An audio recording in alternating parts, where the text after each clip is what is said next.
The first key area that we work in is called the 5 points area. It's the 43612 zip code, and it's right on the outskirts of the Washington local school district. And in my opinion, guys, the Washington local school district is one of the most desirable school districts for the bang for your buck that you can get in our area in the entire country. I don't say that lightly, and I mean in the entire country. So we like to focus on that school district, and we also like to focus on any area where that school district can overflow some good tenants. That's the first one. The second one is Toledo University, 22,000 students and growing. Anything east of the UT is in very high demand of young families and college students, obviously.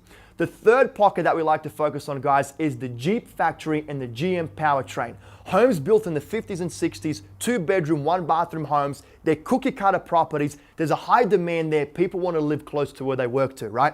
And the last but not least, guys, is Toledo ProMedica Hospital. Richest employer in town, biggest employer in town. I mean, these guys are buying houses just to knock them down so they can expand their car park. That's the type of hospital and company that we're talking about here. So those are the 4 key pockets that we focus on. Why we focus on them, guys, is pretty simple. It's because of that infrastructure that I just mentioned. That infrastructure supports a tenant demand right now. And in the future, if you ever want to sell your property, you always need to keep a good exit strategy in mind.